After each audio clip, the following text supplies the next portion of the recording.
Okay, good afternoon from the middle Sunday of Pennsic 52. Welcome to my little home away from home for 2 weeks, my 15th century pavilion. We have everything all set up this morning, this afternoon. Actually, it took me a while to get everything ready for a hair washing. You can see my hair is big and huge, and it's time to actually give it a good washing. So, this is mostly because the comb that we've been using on my hair we hadn't cleaned in maybe years, and it's a little scary what's inside the bowl that my condottiero, could you bring me the bowl of disgustingness? Yeah, we're gonna show you what's in this horrible, horrible, horrible bowl. So I don't even know. Yeah, so you see all that, those little gray blobs? Yeah, that is all grease and dust and dirt and probably smoke ash that we combed off of my hair over the years. And I just never bothered to clean the comb. And we were combing my hair today, and my hair just kept getting heavier and heavier. And it seems that we were probably redistributing the dirty oil back onto my hair because the comb had reached, shall we say, critical mass. So, yeah, this is actually vinegar. We use the vinegar to help loosen the grease. So now I'm going to go ahead and wash my hair. Now, let's talk briefly about medieval hair washing methods. We know that they used some kind of alkaline solution to wash their hair because one of the recipes, almost all the recipes that I know of involve an alkaline solution created with potash. And the alkaline actually breaks down grease. That's the function of, that's how soap works, actually. It's an alkaline. So it actually breaks down the grease, literally dissolves it, and then it can be rinsed away. So the alkaline solutions that I have found that were in period manuals, 15th century manuals for hair washing, were actually using potash, and you made a solution of it. And the one in the Trotula, which is really lovely, this 15th century obstetrics, gynecology, and cosmetics manual, and which stayed popular in the Middle Ages. There are copies made of it all the way up through the end of the 15th century, possibly even the 16th century. And that recipe I would love to remake. It uses specifically vines, grapevines. It says take dead grapevines and burn them, and then from those take the ash and then mix that with water, and there you have your solution for washing your hair. I don't have grapevines here, unfortunately, and I don't have currently the capability to burn anything into ash. Maybe next year I'll be able to do that. But I do have a bar of soap made using medieval methods. And it is alkaline. So we're going to use this to wash my hair. This one is not harsh though. This one actually has oils and things built into it. So it's made for hair. So it's not going to strip my hair, although my hair could probably use a stripping at this point. See that volume? Yeah, it's really crazy. Everyone, let me know if you can hear me. Hopefully you can hear me and I'm not just talking into the void. So the washing process for medieval hair washing, where we see it depicted, there's a basin, a bucket like this one actually, and a lady is dressed in her underthing. So I'm wearing my kamicha, and she washes her hair over the bucket. So we're actually, I definitely should have left that in the sun. Never leave your wooden buckets in the sun. The sun will actually cause them to crack and dry. So that should not have been done. So that's my fault. Anyway, it can hopefully be rehydrated. Do I have the ashes? Do the ashes have to sit, or could you use it immediately? The recipe, Jimmy, that's a good question. Do the ashes from the grapevines have to sit, or can they use them immediately? The original recipe, as I recall it, I don't have it on hand, but as I recall, there was no specificity about time sitting. So I suppose hypothetically you should make sure they're ashes and cool, but then you should hypothetically be able to use them. Thank you. Thank you, SM Harrison. I really appreciate you. Nice to see you here in this live stream. So that is, I do plan to do that experiment. I suspect that it was grapevines were specifically the choice because Trotula, she was ostensibly from Salerno, which is sort of the Amalfi Coast in Italy. And so what they have, if you recognize frescoes from Pompeii, the whole landscape is covered in vineyards, and in the Middle Ages, indeed, it was also covered in vineyards. So I suspect that they were using the most common and easily available material to make this very common workaday cosmetic body care item. But hypothetically, I think anything woody um, can suffice to make the ash. I think it was just a question of what was available for her where she was. I don't think it has to be grapevines. Nevertheless, in the interest of good fun, I would love to get my hands on some grapevines that are obviously not green. You don't want green ones.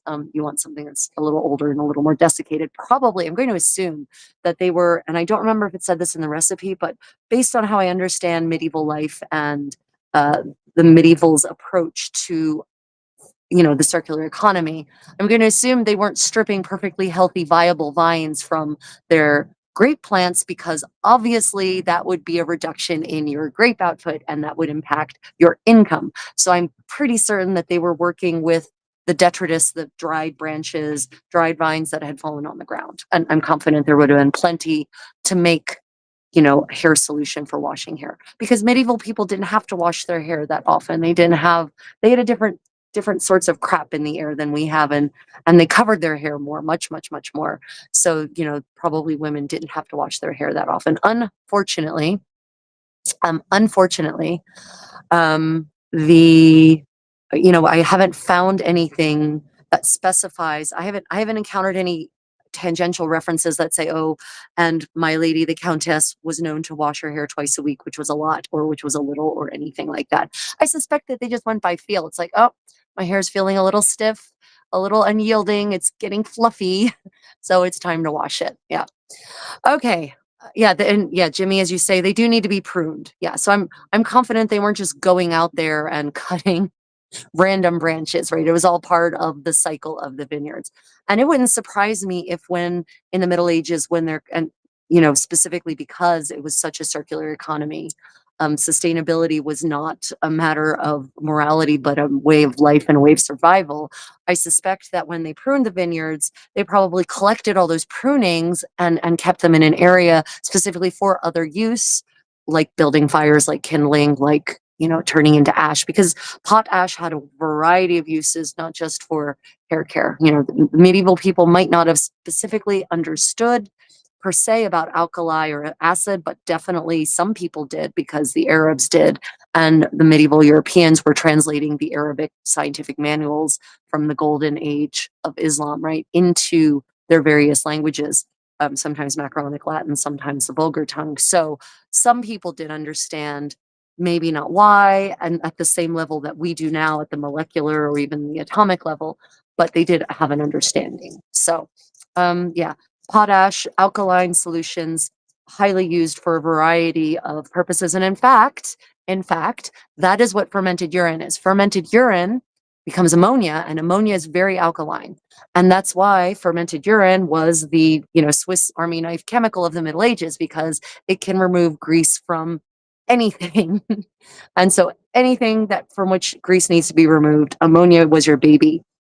But also, apparently, and I just discovered this morning, I have no evidence of medieval Europeans doing this, but apparently the ancient Romans definitely used fermented urine to whiten their teeth, and it worked. It was not a crackpot charlatan solution. It really did work. So no thank you, though. I'd rather have slightly not white teeth, or even just not white teeth, than, oh god, the desire for white teeth must have been strong. But also, therefore, the alkali urine, that's what makes it so, or the fermented urine, the ammonia, is what makes it so useful for getting out stains and for bleaching, naturally bleaching your whites. Modern bleach is actually not a natural product at all. It's the result of a series of very corrosive chemical processes that were discovered, invented, created, however you want to call it, in the 18th century, at about the same time that so many other of our modern chemicals were actually invented, like baking soda, for instance, doesn't predate the 18th century. So yeah, the we have I have had my condottiero make some deposits of night water, as it's called, in a dark green glass bottle, and we have placed it in the sun. Unfortunately, I don't know how long. It doesn't seem to have achieved what I call the ammonia smell yet, so we might not be able to do our experiments at this event. We might actually cork it and leave it for next year, and then when I come back, I will use the well-aged and thoroughly fermented urine, which will be at that point mostly ammonia, to then do the bleaching. I also discovered something else interesting about modern bleach. It apparently does not, and now that I think about it, of course it doesn't. Modern bleach does not remove the stain. Whatever is causing the stain, the dye stuff, whatever that is, it's still present. All bleach does is shift the colors into the ultraviolet spectrum, which means our eyes can no longer see it. But that's why when you shine a black light on it, on those stains, and I think we all know what kinds of stains I'm somewhat talking about when you go to a crime scene, for instance, those stains are still there. They have not been removed because the bleach doesn't remove them. It just makes them invisible to our weak human eyes. Well, weak, I mean, I know that sounds judgmental, but we're kind of limited in certain ways. Question, have you tried out the ammonia for washing it? No. Yeah, Jimmy, I guess I kind of accidentally answered that without seeing it. Because I haven't, the urine has not yet achieved full ammonia, and the urine we collected last year, unfortunately, went home with one of my damsels, as modern people might call them, my ladies in waiting, and she was unable to attend this year. And I forgot to, when she delivered some other items to accompany me at this event, I forgot to ask her to bring the liquid gold, as it was called in ancient Rome, by the way. Yeah, I forgot to ask her to bring the liquid gold. So we'll see if I can convince this to ferment in a timely fashion. Fortunately for us, the heat has broken, so it's no longer crazy hot and humid. Unfortunately for the fermentation, that's going to slow it down because heat definitely accelerates that process. So, but we are going to go ahead and wash my hair now. Now, the reason I don't have a mic is because I'm going to be pouring water over my head with my head upside down in a bucket, basically. And I'm not going to be able to, while I'm doing that, it may surprise you to hear, I'm not going to be able to look at the live chat.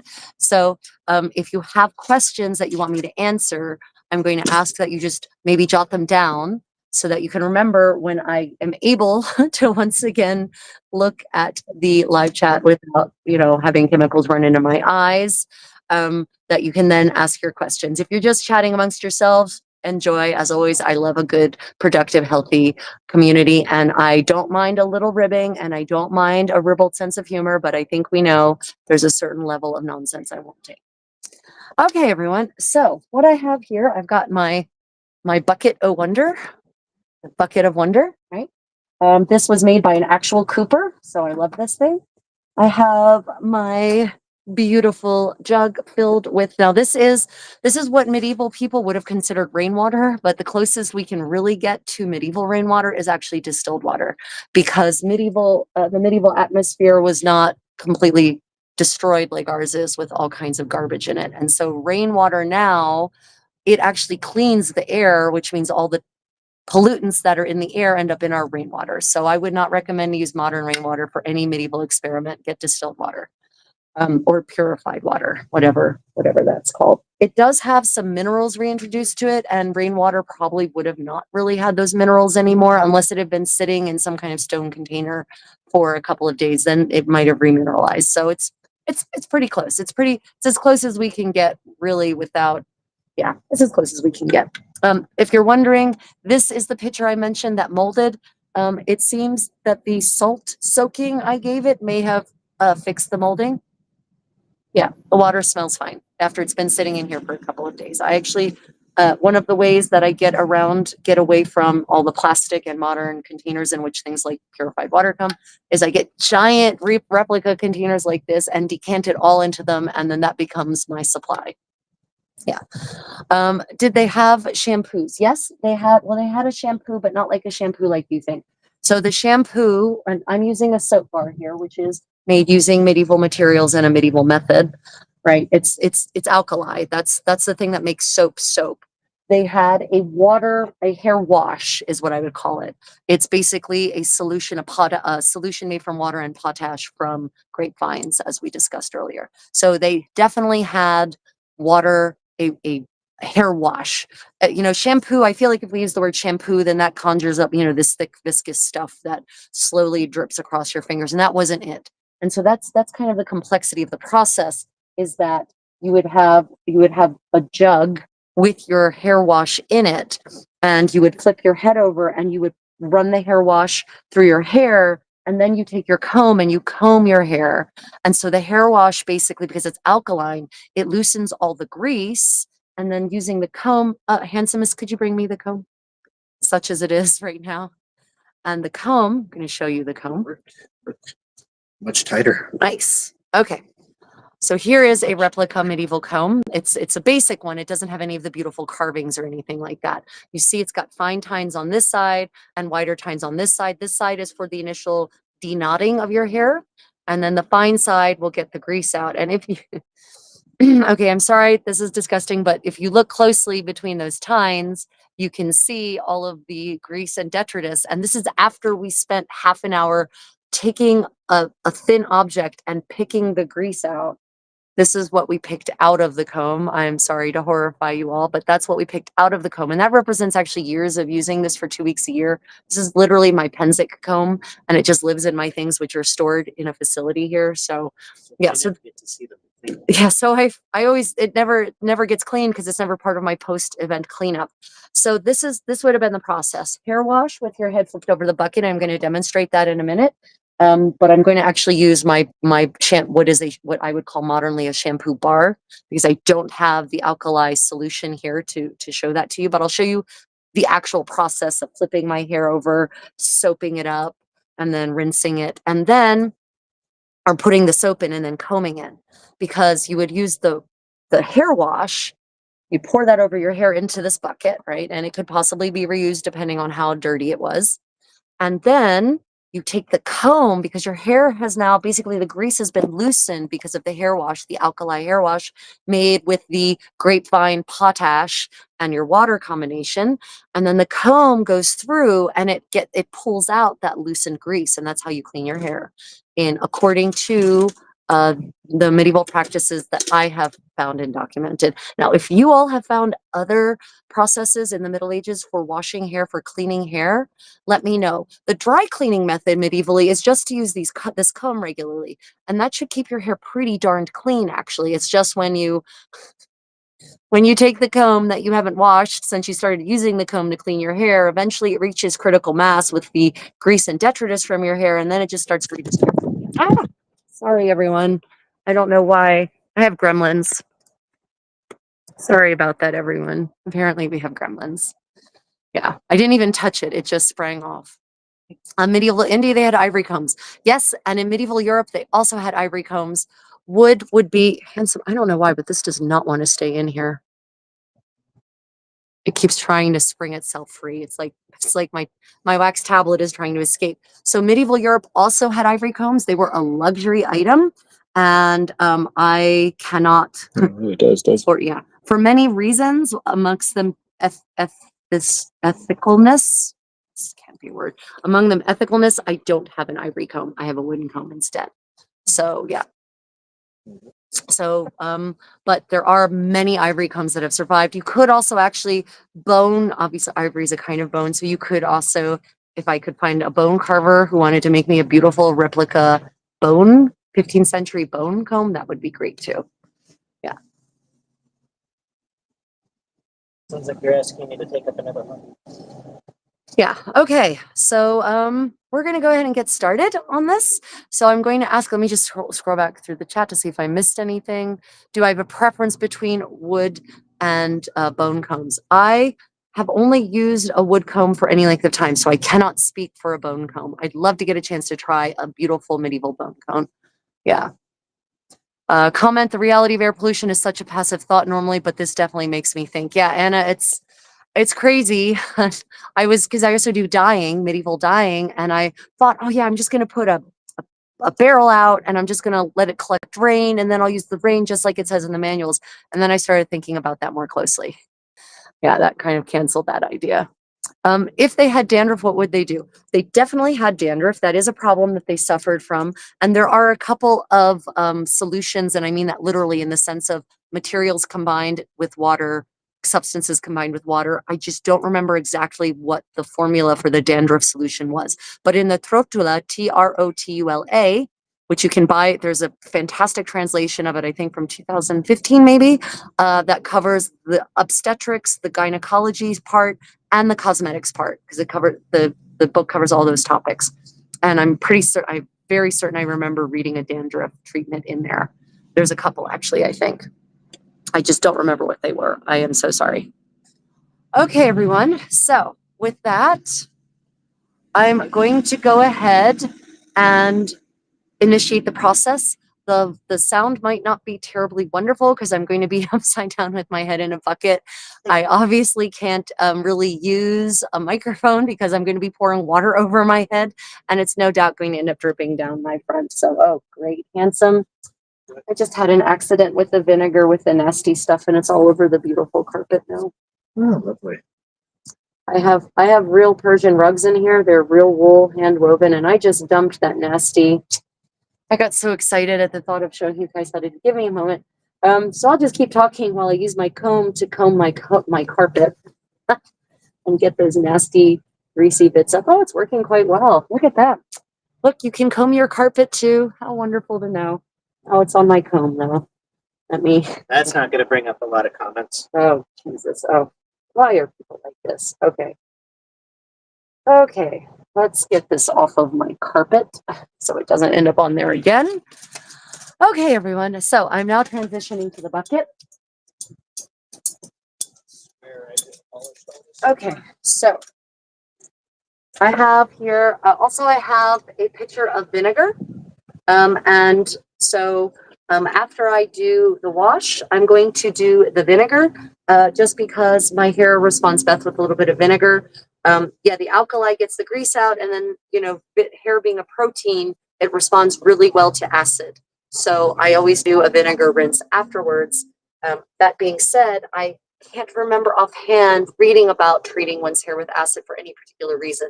That's just something I need to do to make my hair happy. However, vinegar was an omnipresent part of the medieval stores. Anyone's home definitely had vinegar in it for a multitude of uses. So it wouldn't surprise me if women also found that useful for smoothing their hair back out after laundering, to apply some vinegar. And also they might not have understood it per se, but it would also counter, you know, any kind of damaging effects of the alkaline solution on the hair. Applying the acid would neutralize it. So, okay, everyone, I am now going to proceed. And actually, first though, Hans, my condottiero. Yes, love. Could you add some water to this vinegar so that it's more of a solution and not pure vinegar? Well, I mean, it is a solution. It's 5%, but let's make it a lower solution. Okay, so flip hair over. Look how fluffy. Okay.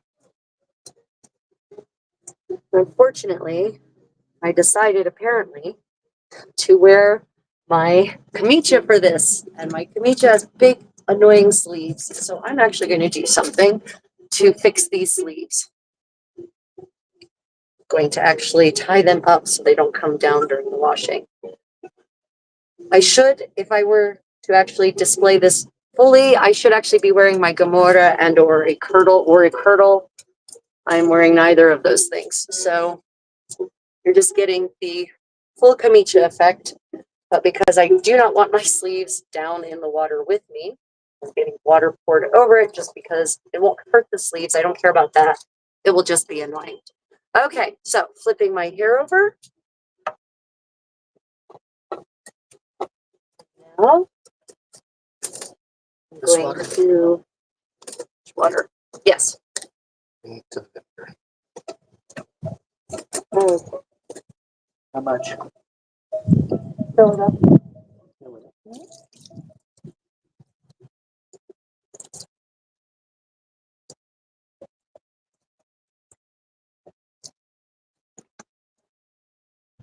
So then I'm just going to scrimp the water into my hair, evenly distribute it. And yes, that was a bit of an athletic feat.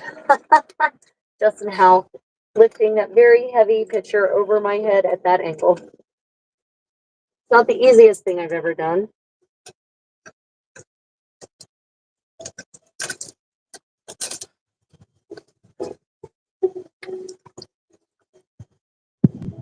And hypothetically, I could actually therefore dip my hair in this water because this bucket is clean. So you could, you know, possibly reuse your hair wash a couple of times on your same hair to keep getting it cleaner and cleaner. Okay, and then I'm going to take my bar of soap made according to medieval methods, and I'm just going to rub it on my hair like this. Oh, we've got all kinds of interesting things happening around us now. Can everyone still hear me, or are you just hearing the beautiful plucking that's happening behind me, or are you hearing the unfortunately annoying tinny sound of the bagpipes off to the side?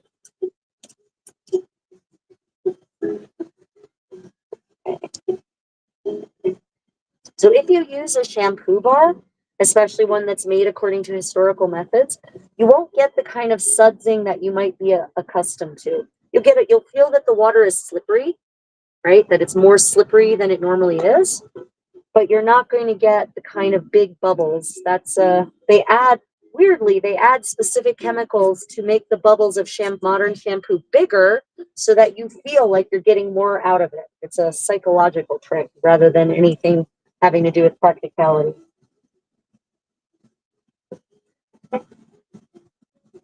So I'm just going to, and now that I think about this, I could have actually made a solution. Yeah, next time I'll do that, and then it'll be even more realistic.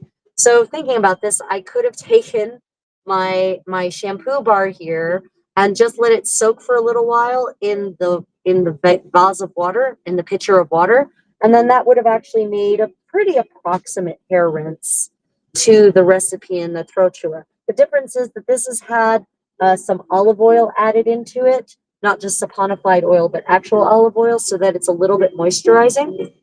Whereas the recipe in the trotula is not at all moisturizing. But I think that's because one, it's a rinse, it's a hair wash, and not something thick. And two, because they didn't wash their hair all the time every day, like modern people do. So yeah. Okay, hold on a minute. I'm just going to go ahead and grab this into a bun on the top of my head, and I'm going to check the comments, and then we're going to do the combing thing that I talked about. Okay. Combing thing. Here and check the comments. Okay. Okay.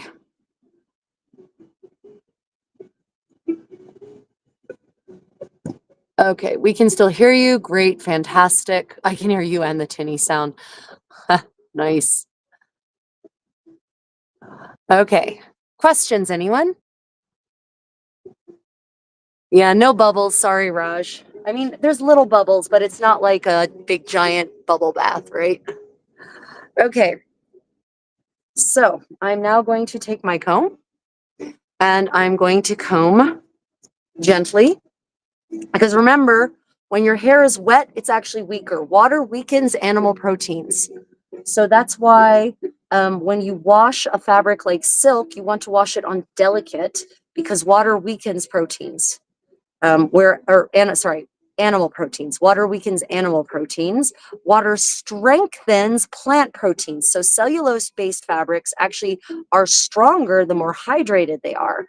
And that's why in Ireland, in medieval Ireland, and no doubt up until the 19th century probably, that is why the shops in which linen were spun, they were actually lower, 2 or 3 feet lower than the street level, and they were on a dirt floor, a packed earth floor, and that's because it would actually keep the space more humid, and it would make the linen better to weave. It would make it stronger for the weaving process, because the weaving process for fabric is actually quite destructive.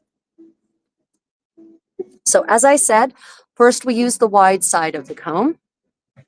And now I can see the comments again. So if you all have any questions, now would be a good time to ask them. I can look up occasionally from my combing. Now, yes, I should have a damsel for this, but I have a potential new damsel I am training. She might become an apprentice in waiting, as I charmingly call them.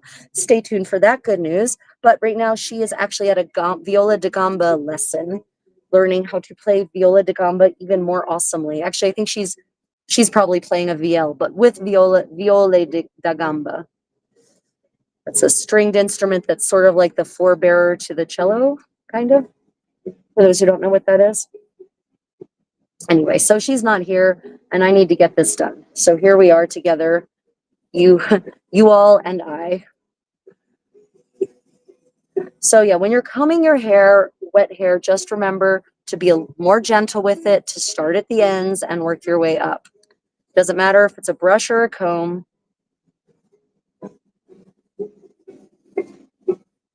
And leaving the soap in there for the combing is, I can tell it's really doing wonders with in combination with the comb.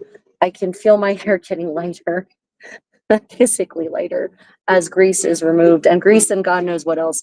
The problem with this event site is that there's a big depression where there's the pond in the middle of the site. And that's, everyone of course wants to have campfires and torches and all the good stuff. And so all of that fire smoke settles into the depression at nighttime. And we are kind of camped halfway into the depression. And so there's a lot of detritus in the air here, really quite a lot. Yeah. Let's see, any other comments this far? Oh, goodness. Okay, how long does it normally take? How long does combing normally take? Depends on how naughty my hair is. You know, this shampooing process, you're right, this certainly takes longer than just jumping through a shower, but medieval life was just slower, right? Medieval life was just naturally slower. They lived at a different pace, and honestly, their anxiety levels, despite all of the anxieties of survival that they faced, I would wager you that melancholia was a less common affliction than it is now. Yeah. Okay, let's see. Comments. Why wooden comb on wet hair? That is a good question. So right now, first off, wooden comb is a replica medieval comb, but the wood actually helps distribute and in this case, remove excess oil from your hair. That's reason one. Two is this is a replica medieval comb, and my only other option actually is bone or ivory. And there's obviously many good reasons why I might not have an ivory comb now. Two, there's actually still soap in my hair, basically, an alkaline solution. And using the comb with the alkaline solution actually helps remove that grease and oil from my hair and the detritus, right? So now, so that's just what I've gotten out. Pull the hair out and then you can see what the comb has removed. So that's what the combing on that side of my head is removed with the big tines. You can see all of that detritus, right? And now I'm going to take the fine part, now that the knots are out, I'm going to take the fine tines and run them through my hair. And I'm purposefully going to scrape it over my scalp so that it scrapes the oil off of my scalp as well. Right, so that is an intentional part of this process. And that would probably also help prevent dandruff. Just this comb alone, using the fine tines on your scalp, would probably would help exfoliate your scalp, no doubt, and remove the grease from your scalp, excess grease, and not all of it, but just redistribute it through your hair. And that would also help prevent dandruff that is the consequence of an excess of oil or dried skin on your scalp. Right. Let me see. Okay. Questions? Oh, Elizabeth, hello. Welcome to washing hair here at Pennsic. It's finally perfect weather. So exciting. Desperately miss you, my beloved apprentice. Really, especially at the ball last night. Had a fantastic red and gold ball. I live streamed that ball last night with live lute music. 100, 200 people in attendance and dancing at certain times. It was a great party. If you'd like to check it out, you can watch the recording. It has posted already and it is available for your enjoyment. And bonus, you get to hear every time that my household minstrel curses because something goes not the way he expected it to. So you get live lute music with spice. Okay, so you can see the fine tines have gotten a little bit more detritus there. So now I'll move on to the other side.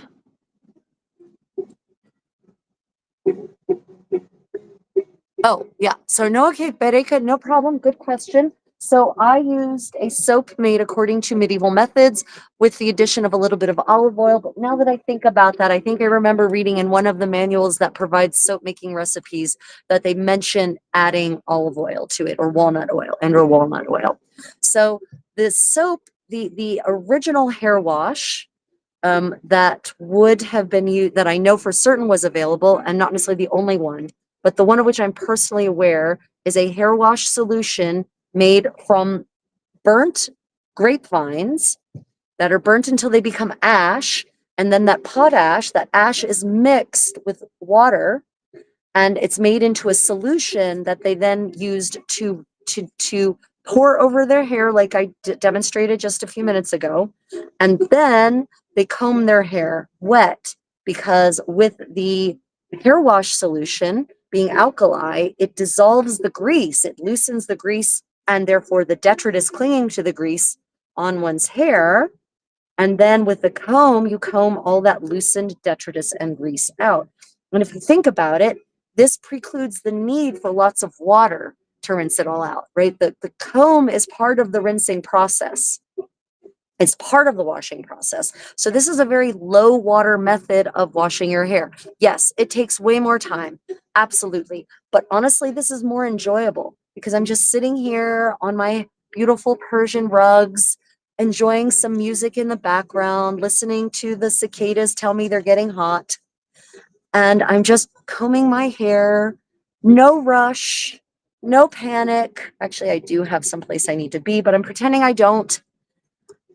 And so there's a level of self-care involved in this process that I'm confident would have been enjoyable and relaxing to a medieval woman. And maybe this is another lesson we can apply in the modern world. We need to live more slowly. We need to stop rushing around from place to place, from thing to thing. Maybe we need to take our time to do more things that actually care for ourselves, that improve our person, our mind, our body, our spirit, and just accept that maybe we can't do all the things all the time. How often do I do this? Depends on my hair. So I can actually tell when my hair starts to get stiff, and then I know it's time again. So that can be 1 to 2 weeks.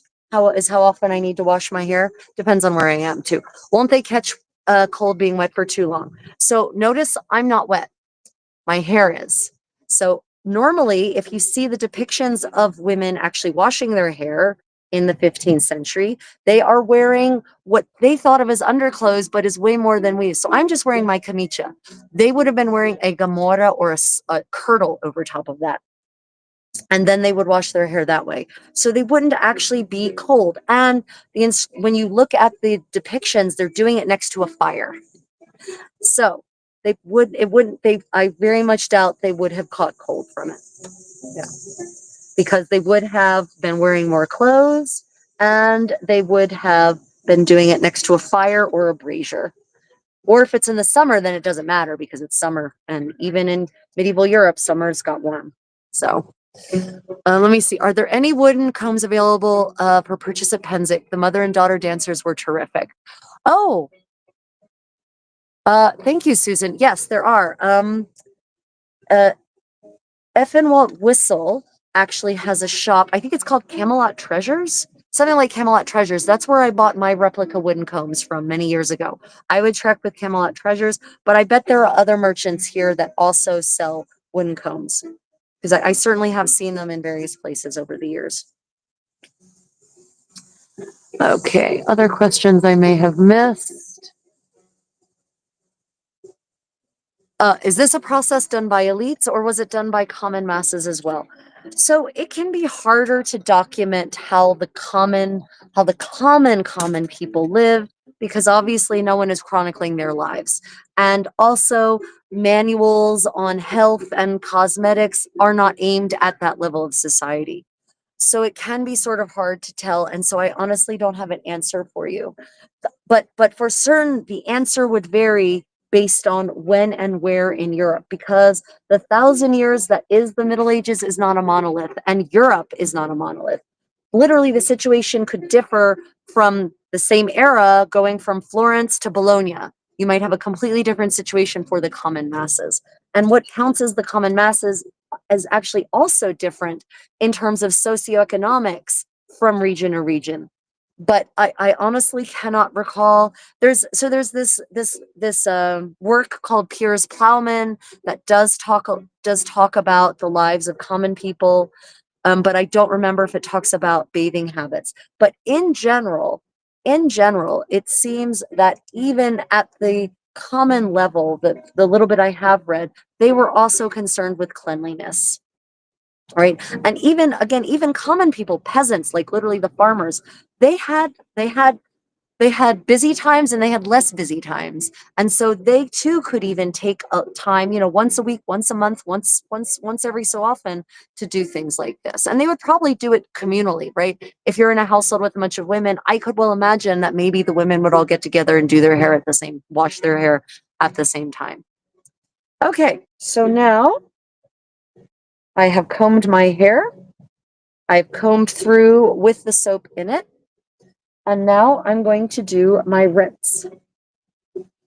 Right, I can already feel my hair already feels so much less awful than it did at the beginning of this video. If you missed the beginning, go back and rewatch so you can see lion mane fluff of doom. Okay, so let's see. Yeah, Albrecht Dürer and Bruegel are godsends, but unfortunately they're like, they're almost post-medieval, really.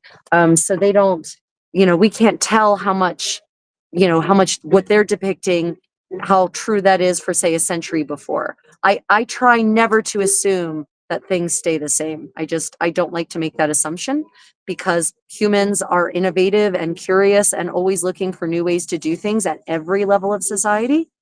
So yeah, but for 16th century, certainly Bruegel and Dürer, Albrecht Dürer are indeed godsends. Dürer, especially, that prodigy that he was. Let's see. Yeah, I would agree. I would agree with you, Nevis, that probably similar, just less frequently, because probably they had less leisure time. But to be honest, especially 15th century aristocrats, nobility, they were running their estates. They were very busy. This idea of the lazy do nothing aristocrat, it's not true.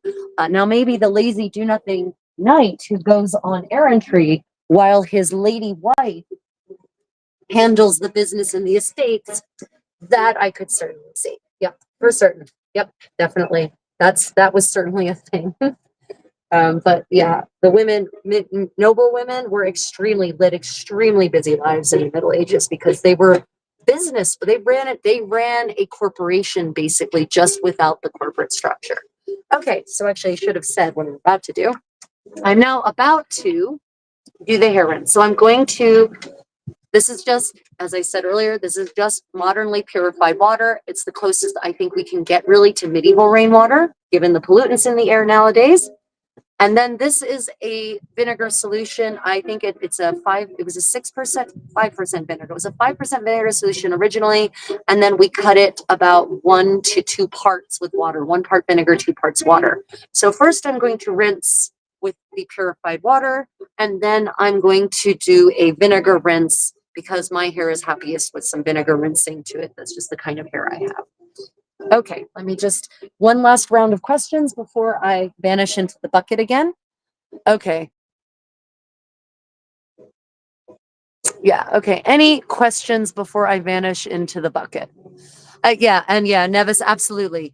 Lazy wealthy was a much later thing. It's funny how people assume that the lifestyle of the court of Louis XIV and onward is the way that medieval nobility lived, and they just didn't. The Dukes of Burgundy were up at dawn, if not earlier then, so they could hear mass before they even broke their fast. So yeah, definitely not a thing. Okay, last questions before I momentarily vanish into the bucket to rinse my hair, and then I will come back for any final questions. Let me just check. Let me see. Nevis says, also Nevis commented, the early modern, although most evidence indicates lower classes lifestyle largely changed less than the middle and upper classes. Yeah, I would agree with that, Nevis. I would agree that, the lower you went on the scale, probably the less it changed, to a point. Obviously, the Black Death was a real infraction point for so many people in so many social classes. I think there was a massive change from say 1330 to 1360 all the way down to the lowest classes because lots of opportunities were opened up by the 50% plus die off of Europe, which took everyone with them. There was no in fact, I read that in many cases, actually, the lower classes survived better because they weren't, they were, scattered out through the countryside in many cases, instead of being, huddled up in manors with their, as part of the retinue of a noble household. Also on that note, while I wait for any final questions, I just read an interesting article. A study has been conducted on the East Smithfield Plague Cemetery in London, and they actually found that people who had suffered severe nutritional distress and deprivation as children were much more likely to survive the Black Death than people who hadn't. So there's some kind of the mechanism by that changed their bodies to allow them to survive famine and malnutrition also made their immune systems better at fighting off pestis Fastidious. yeah, pesticinius, yeah, but the Black Death basically. But that actually meant that later in life they had worse health outcomes in terms of uh, availability, no, subjectability is not the word, vulnerability to infectious disease. Yeah. Okay. Oh yeah, Nevis, I know you were not speaking specifically. I just wanted to make that clear for people. Nevis, I know man, you and I we see eye to eye pretty much on everything. So I just wanted to make that clear for other people because the problem is so many people think that the Middle Ages was a monolith, and yeah, it wasn't. I know Nevis. I always know . Okay, so I'm now going head down in the bucket. Oh, that's thread. I'm now going head down in the bucket. I'm going to rinse my hair. So this buckle connects to this. Okay. Right, the strap. So, And then this. no.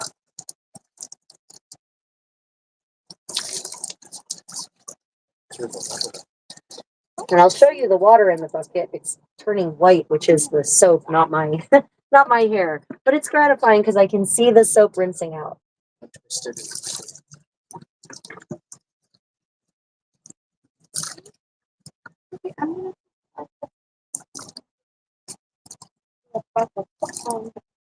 Oh, wait, one more rinse on this side. So basically doing this on my own, I have to kind of rinse one half then the other. I can't seem to get the pitcher here for a central rinsing. So that's something to note.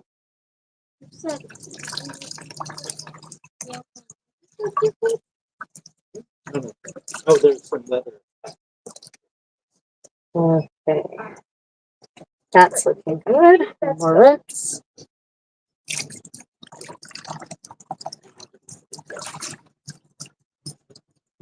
Okay.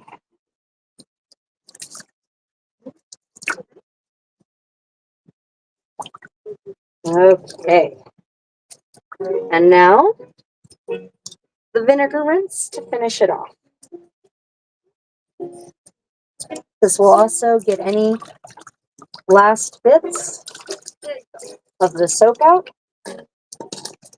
And I definitely poured it way too centrally. The other reason you don't want to pour it centrally, I was just reminded, is that it will go into your eyes. But thankfully, I have prepared here a towel. Okay, great. This is, by the way, a hand-woven replica towel. Really beautiful, right? Okay.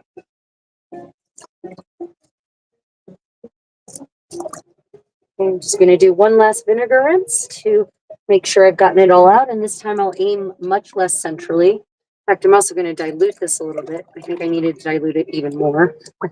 Okay.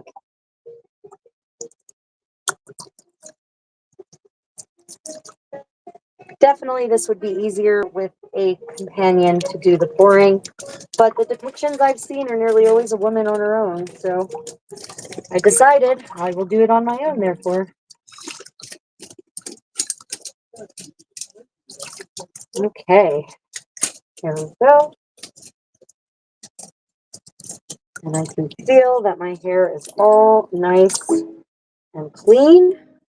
It's not squeaky, the way you might expect modern hair to be squeaky clean, but I can tell that it's lighter and more flexible and less heavy. Like in a literal sense, it is lighter. It feels less weighty in my hands now than when I started this process. Okay. Okay. And then take my nice Persian towel. Okay.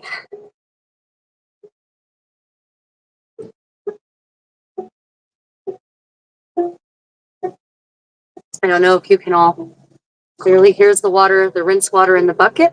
And actually, you can see that is more or less all the water I've used for this process. It's not very much. It's less than a gallon, right? So to wash my hair, wash and rinse my hair, I have only used less than a gallon of water.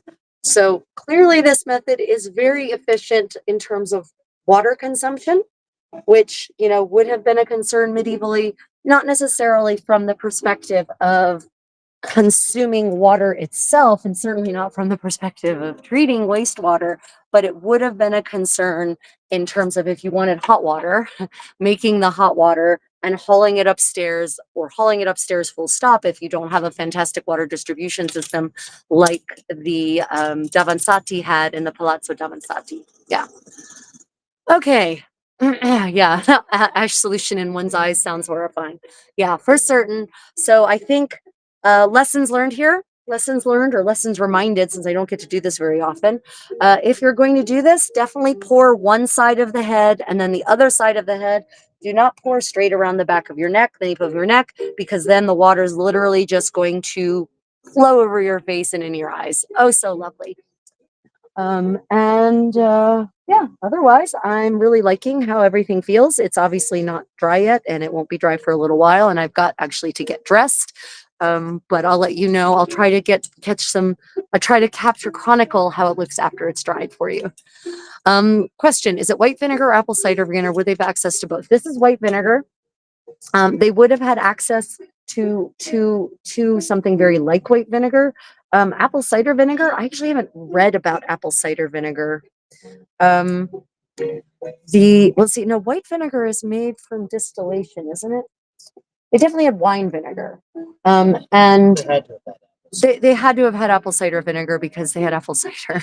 Depends on your region, right? If you're in an apple growing region, I'm confident it all comes down to what you have locally, right? If you're in Brittany where they have crap tons of apples, then you're probably, and you make cider, you're probably going to have apple cider vinegar. If you're in a winemaking region, you're going to have wine vinegar, and that could be red or white. Now, that could have must in it. So, you can filter that though really easily by just putting a cloth over a bowl and pouring the vinegar over it, and the cloth will catch all the detritus. So yeah, I would like to see if I could find some more information about vinegars in this era. I haven't actually done that much look into it. I'm sorry, Lori, I failed you. Did they use some sort of fragrance or perfumes on hair? Yes, but not perfumes like you know them. So there were actually combinations, and the Trotula actually talks about one. There were combinations of spices and herbs that in powder form that you would combine, and then you would actually comb it through your hair. So you would sprinkle it like here on the top of your head, and then you use the comb to distribute it. So sweet smells were very important in medieval Europe, pretty much everywhere.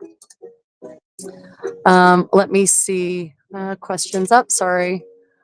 Okay. Yeah, one helper would certainly help a lot. But you see, I can do it myself. I can. It is possible. It is perfectly feasible. Yeah, perfect is really, yeah, the weather is absolutely perfect for a hair wash day for certain. Let me just scroll back. Um, Water is grayish too. Yes. Other questions? Oh, thank you, Glenn. Glad you're enjoying. Glad you're finding it informative. Plumbing is such a big deal that people are already doing it in the Neolithic. Yeah, absolutely. I think people get shocked if they visit Neolithic sites and they see just how actually seriously advanced they were, especially if you go to Malta. Like the Neolithic settlements in Malta are mind-boggling. Really, they are. Okay, questions? Any other questions? Okay. Okay, yeah, the water is grayish too. So that the gray, just to be clear, the gray water. That's not my hair. My hair isn't that dirty. That's from the soap. That's from the soap itself. Everyone, don't get too horrified by the gray water, right? Okay. Just another rabbit hole to fall into. Yeah, absolutely. My next rabbit hole, Lori, is going to be vinegar. Right. I have to get on with my day. Yes, condottiero. I need to get back right. For my Okay, we'll go. My condottiero is going to go participate in a harness fighting deed of arms today. And I'm going to try to get dressed and get up there just to at least pop by while also somehow preparing for my enchanted picnic from 4 to 6 p.m. Question, can you, wait. Can you remember where the depiction of a woman washing her hair solo is? Yes. The one that pops right to mind is a miniature illumination from roughly 1470 to 1480, based on the style of her kirtle and the bucket and the style of the illumination. But I don't remember exactly what the tale was. I don't remember the tale that it was illuminating, that it was illustrating. But if you look up, do a search for medieval hair washing illumination miniature. That might get you to it. Yep. Okay, hold on. I really hate that it does this. Let me see. Oh, Mathieu, bonjour. Ça va bien? Oui, moi, ça va très bien. Let me see. Don't even notice there was a small accident during the process and you spilled some oil on your pretty tablecloth. Oh, did we? Oh, no, not some oil. Quite a bit. Nope, I didn't notice. Thank you, Lori. Nope. Well, oh well. I didn't just spill the oil on the tablecloth, though. Under that tablecloth is the vellum for my new turret, my not a hennin. So we'll see how that looks. Ha ha ha. Oh, well. C'est la vie, c'est la guerre. What year is it for me? About 1480. Okay, everyone. I've got to get on with my day. Are there any final questions? Let me know. If you're watching this as a recording, of course, as always, pop the questions into the comments and I will get to them. I really can't look back through the entire hour video through the live chat. That's really, yeah. I remember Ivanhoe novel that I read a long time ago. Yeah, Ivanhoe is an interesting Walter Scott story, for certain. It covers some very interesting topics that are disturbing, but maybe deserve to be addressed more openly, more frequently. Okay, one more comment. Let me see. Since I've started to do moderation on YouTube channels, I've come across so many people saying weird and forbidden things without them to be sorry. So if you need one, I will gladly help. Oh, thank you, Mathieu. That's very kind of you.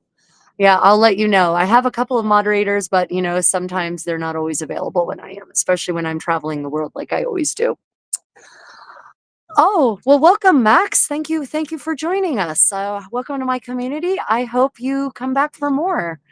Yeah, I just last night was my Red and Gold Ball, live lute music with Master Albrecht, my household minstrel. It was a fantastic evening. I did lots of teaching also. So if you want to go check out the recording of that live, I can highly recommend it.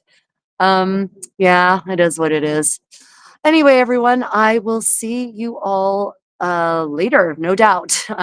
Thanks to my patrons, thanks to my channel members, thank you to Armor and Castings, my channel sponsor, the makers of amazing replica medieval jewelry like this fantastic coronet. And thank you to all of you in my community who just come out and support by commenting and asking questions and just being generally wonderful, creative people. Until next time, everyone, stay creative, guys. Bye.